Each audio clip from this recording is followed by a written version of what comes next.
Bienvenidos a este nuevo video en el que estaremos comentando algunos contenidos sobre las enfermedades vegetales, así como la importancia de la fitopatología, los microorganismos, entre los que tenemos principalmente hongos, bacterias, virus y nemátodos que tienen una influencia muy importante en la producción agropecuaria. Primeramente, revisaremos qué es la fitopatología. Es una rama de la botánica que estudia los organismos y las condiciones del medio ambiente que ocasionan las enfermedades en las plantas, los procesos mediante los cuales esos factores producen enfermedades en las plantas, las interacciones que se establecen entre los agentes que ocasionan las enfermedades y la planta enferma, y los métodos para manejar las enfermedades y prevenirlas. La palabra fitopatología proviene de los términos fitón,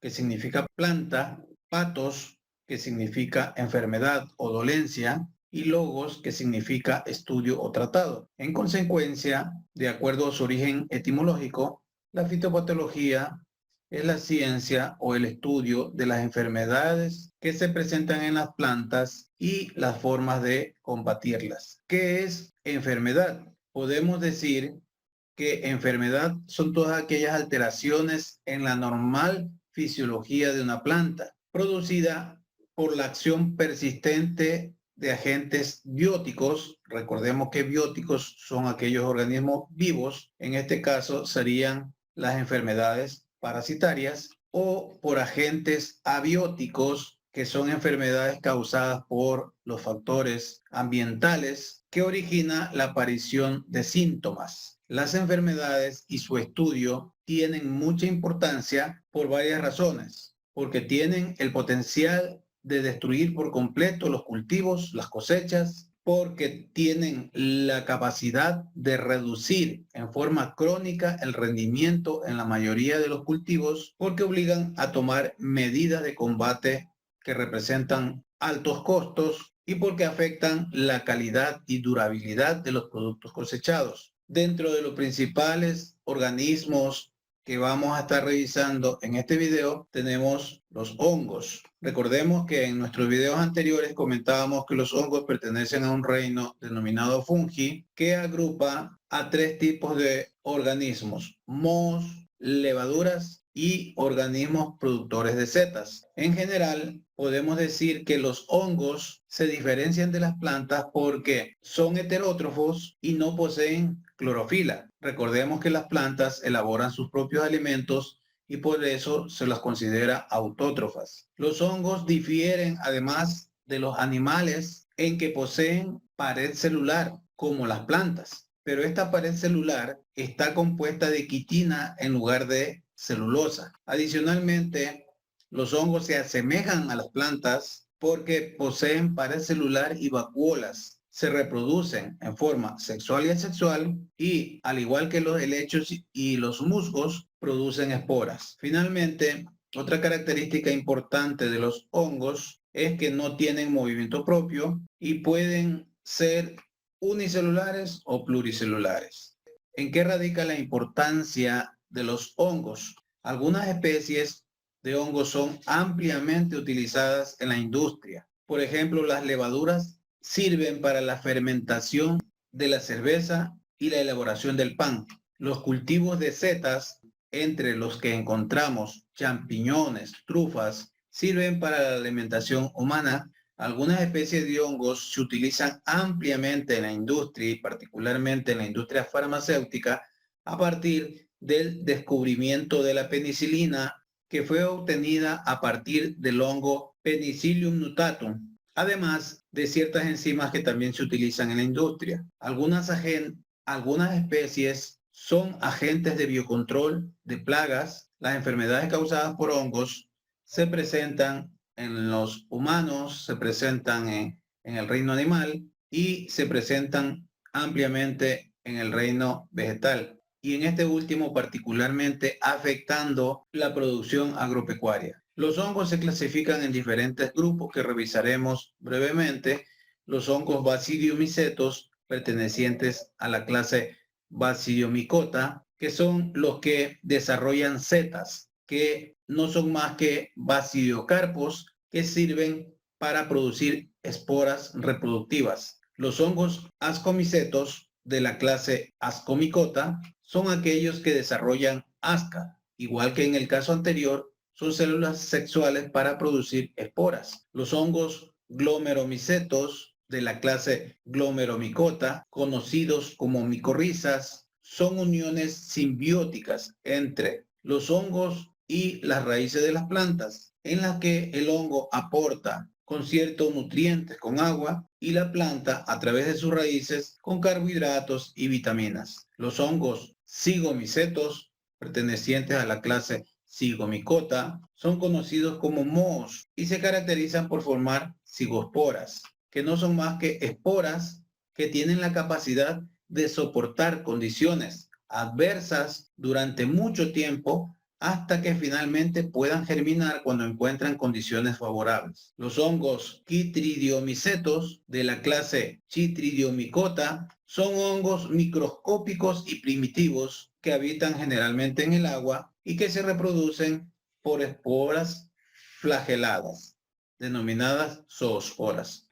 Con respecto a los hongos que afectan a las plantas, es decir, los hongos fitopatógenos, podemos mencionar algunas de sus características más sobresalientes. Son organismos eucariotas que pueden ser uni- y pluricelulares y se desarrollan básicamente en sitios húmedos y de preferencia con poca luz. En el caso de los hongos con células pluricelulares, normalmente se agrupan en filamentos llamados hifas, que en conjunto reciben el nombre de micelio. Los hongos fitopatógenos son pequeños organismos productores de esporas. Generalmente son microscópicos, ramificados y a menudo filamentosos, carecen de clorofila y tienen paredes celulares que contienen quitina. Hasta la fecha se han reconocido alrededor de 100.000 especies de hongos, de las cuales la mayoría son estrictamente saprófitas, alimentándose de materia orgánica muerta y contribuyendo a su descomposición e incorporación al suelo.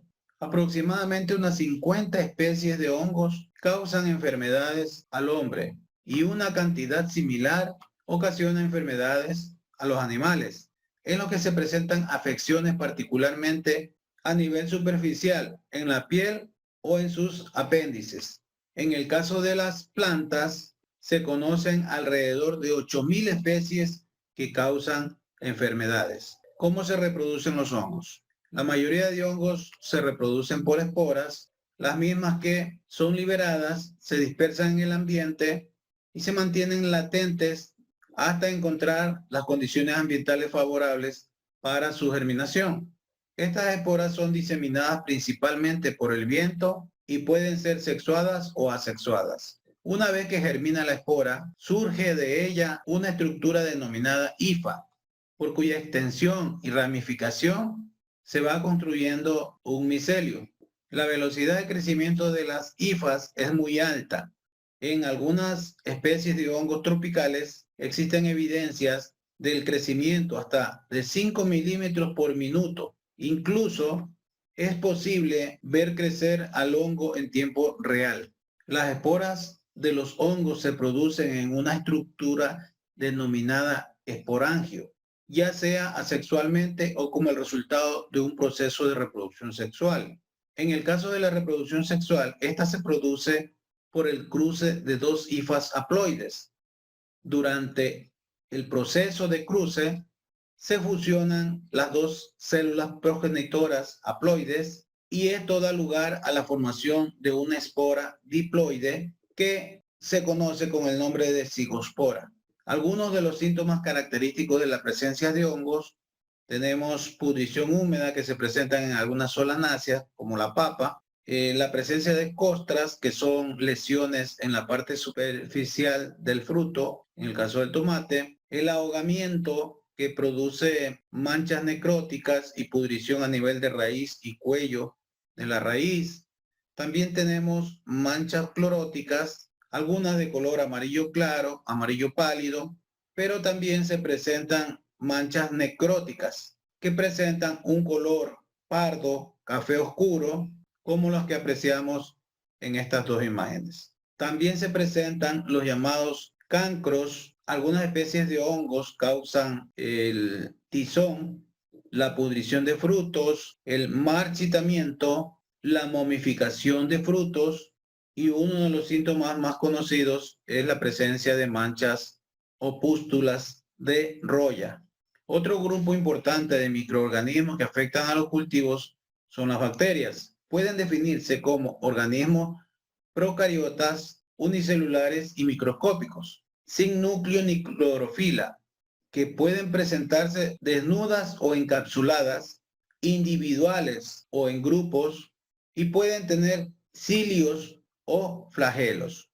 Una forma de clasificar a las bacterias es de acuerdo a su respuesta al oxígeno, en el que encontramos tres grupos: las aerobias, que crecen en presencia de oxígeno y lo requieren para todo su ciclo vital; las anaerobias, que crecen sin la presencia de oxígeno; y las facultativas, que pueden crecer en presencia de oxígeno, aunque también pueden hacerlo en ausencia de este. Otra forma de clasificar a las bacterias es de acuerdo a su forma, de acuerdo a su aspecto, y en este caso podemos encontrar los cocos, diplococos, los streptococos, estafilococos, las sarcinas, los bacilos, los vibriones, las espiroquetas y los espirilos. Otra clasificación es por sus hábitos alimenticios. En este caso, encontramos bacterias saprófitas, aquellas que viven en la materia orgánica en descomposición; las bacterias simbióticas, que son bacterias asociadas a otros seres vivos. En este caso, este tipo de asociación o relación genera beneficio para ambos individuos. Un ejemplo son las plantas leguminosas, que fijan el nitrógeno atmosférico gracias a la acción de las bacterias del género Rhizobium. Las bacterias comensales son aquellas asociadas a otros seres vivos, pero en este caso no se genera ni un beneficio ni un perjuicio para el hospedador. Como ejemplo, podemos citar algunas bacterias epífitas, aquellas que habitan en la superficie de la planta, que se alimentan de otro tipo de organismos. Cabe señalar que algunas de estas bacterias comensales pueden ser también del tipo oportunistas, ya que si encuentran a través de una herida la vía de ingreso a la planta, pueden ingresar y causar una enfermedad en el interior de la planta. Y por último tenemos las bacterias parásitas, que se caracterizan porque viven a expensas de otro individuo al que causan daños o perjuicios. Por ejemplo, las bacterias del género Erwinia, como Erwinia carotobora, que ocasiona la pudredumbre de la zanahoria, la pudredumbre de la papa. Respecto a su morfología, las principales estructuras internas y externas de una bacteria son las siguientes: la envoltura o envuelta celular, en la que encontramos la membrana plasmática y la pared celular; las estructuras externas, en las que podemos evidenciar flagelo, las fimbrias o pilis y la cápsula; y las estructuras internas, un nucleoide, el citoplasma y los ribosomas. En cuanto a su reproducción, la mayoría de las bacterias se reproducen por fisión binaria, también conocida como bipartición, por el cual se generan descendencias con idéntica información genética que las células madre y de similar contenido citoplasmático. Para que se produzca la fisión binaria, la célula aumenta de tamaño y duplica el número de su ADN. La fisión binaria puede ocurrir muy rápidamente. Algunas especies de bacterias pueden duplicar su población en menos de 10 minutos. Los virus son otro importante grupo de microorganismos que se presentan en la producción agropecuaria. Los podemos definir como agentes infecciosos submicroscópicos acelulares que solo pueden replicarse dentro de las células de otros organismos. En otras palabras, son parásitos obligados. Decimos que son submicroscópicos porque son organismos mucho más pequeños que las bacterias y generalmente no se alcanza a distinguirlos aún con el microscopio óptico. Los virus están compuestos de un núcleo central constituido por ácido desoxirribonucleico o por el ácido ribonucleico. En ningún caso encontramos los dos al mismo tiempo, solo uno de los dos. Este material genético está encapsulado en una envoltura hecha a base de proteínas conocida como cápside. Otros protegen su material genético con una membrana derivada de la célula a la que infectan. La partícula viral tiene una estructura muy simple y no contiene organelos como en las células típicas de los animales y las plantas. Los virus no son capaces de reproducirse por sí solos, por lo cual necesitan infectar las células de otros organismos como bacterias, animales, incluso otros virus.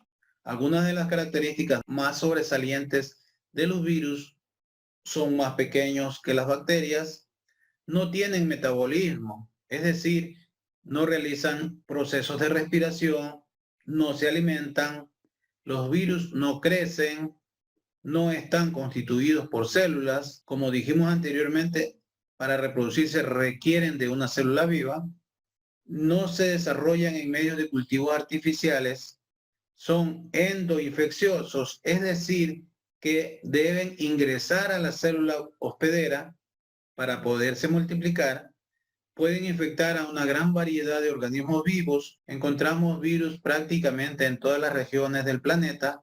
Se pueden observar únicamente con el uso del microscopio electrónico y generalmente atacan de manera específica. Por ejemplo, los virus bacteriófagos son aquellos que infectan a las bacterias. Existen algunos tipos de virus. De acuerdo a su envoltura, tenemos aquellos virus sin envoltura y con envoltura. De acuerdo a la simetría de la cápside, podemos clasificarlos en poliédricos, helicoidal o cilíndrico y complejo. Y según el material genético, hay virus con ADN y virus con ARN.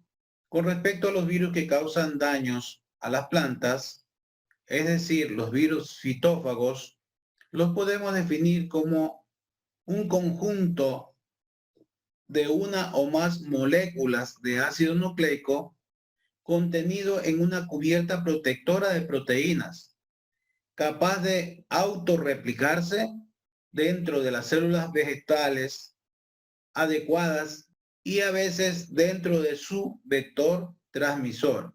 En este caso, la causa de estas enfermedades son las alteraciones metabólicas de las células que han infectado, lo que produce sustancias que alteran el normal funcionamiento de las células de las plantas. Algunos síntomas que se presentan por la presencia de virus podemos ver en estas imágenes: alteración de la coloración normal de las hojas, presencia de manchas, tanto en hojas como en frutos, y alteraciones en la coloración y en la consistencia de algunos frutos. Generalmente los virus reciben su nombre de acuerdo a los síntomas que producen en sus hospederos. El proceso de infección se origina cuando el virus con los genes de patogenicidad llega al huésped, en este caso la planta, que a pesar de tener algunos genes de defensa o de resistencia, estos genes son afectados o alterados por la presencia masiva de las partículas virales, que causa cambios morfológicos, fisiológicos y metabólicos, manifestando los síntomas que vemos en las imágenes. Los virus se pueden transmitir de diferentes maneras: a través de material vegetativo como tubérculos infectados, a través de la semilla de plantas infectadas o del polen de plantas infectadas a plantas sanas, y a través de vectores, que son organismos vivos, entre los que destacamos algunas especies de insectos, que es el mecanismo que utilizan la gran mayoría de los virus vegetales. En las imágenes podemos apreciar algunas especies de insectos áfidos o chupadores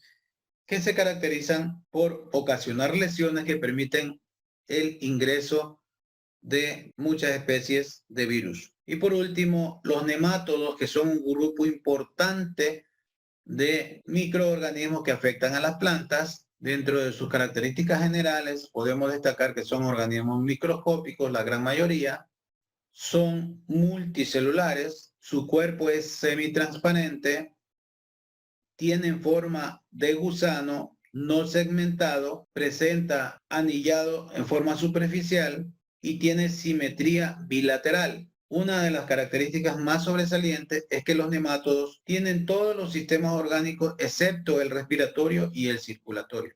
Los nemátodos se encuentran ampliamente distribuidos en cualquier nicho ecológico en el que se encuentre cierta cantidad de agua.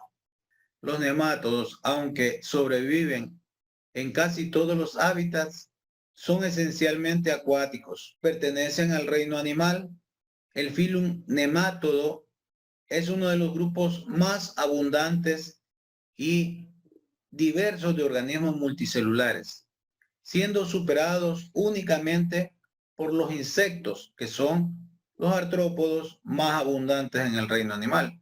Su tamaño es variable, desde 0,3 milímetros hasta ciertas especies que pueden llegar a medir varios metros.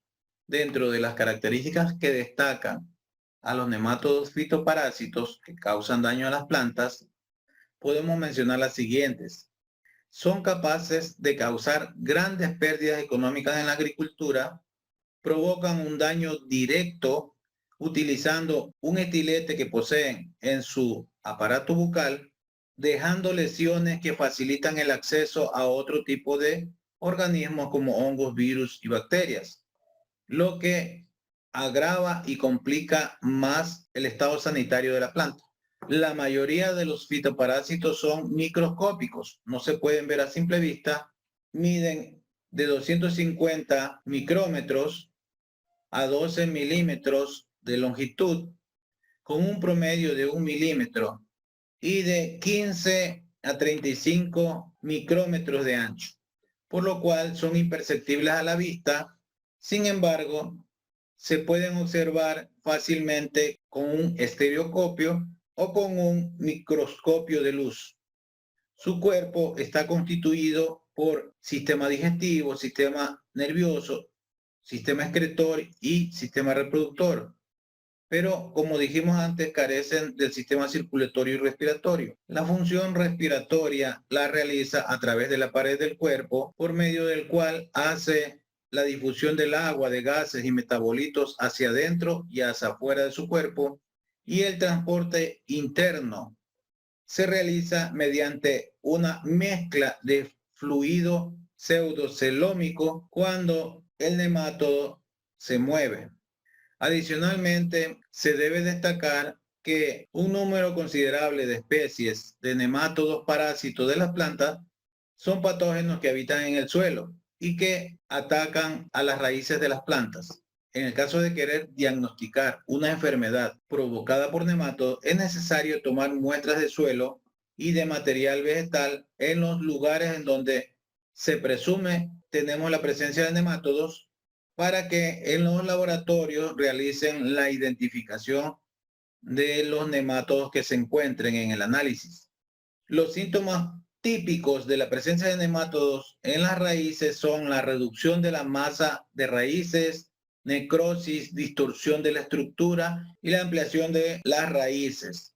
También se pueden observar algunos síntomas aéreos que se presentan en la planta causados por el ataque de nemátodos, pero estos síntomas son similares a los causados por la deficiencia de nutrientes o por el ataque de otros microorganismos. Entre los síntomas destacamos marchitez, retraso de crecimiento, bajo rendimiento y en ocasiones la muerte de la planta. La similitud que presentan los síntomas en la parte aérea de la planta con el ataque de otros microorganismos suele con frecuencia provocar confusión de parte del productor, de parte del agricultor, que puede confundir el origen del organismo causal. Una de las características más comunes es la hiperplasia celular que se provoca por el crecimiento excesivo de las células, lo que produce este aspecto voluminoso de las raíces. Vamos a cerrar este video con algunos términos importantes en el área de fitopatología. Enfermedad es la interacción dinámica entre un patógeno y un organismo en el medio ambiente que causa cambios fisiológicos anormales en la planta. Epifisiología es la rama de la fitopatología que estudia el desarrollo y la dimensión de las enfermedades. Síntoma es la manifestación morfológica o fisiológica anormal en la planta. Signo es la expresión visible del patógeno o de sus estructuras reproductivas. Patógeno es un agente causal biótico de una enfermedad. Parasitismo es la relación antagónica entre dos organismos. Parásito es un organismo que vive en o sobre otro organismo. Etiología es el estudio de las causas o agentes causales de una enfermedad. Epifitia es la enfermedad de las plantas que afecta a un gran número de individuos. Es el equivalente a epidemia en el caso de los humanos. Inóculo, material de dispersión de parásitos. Y agente causal es un agente biótico o abiótico. Muchas gracias.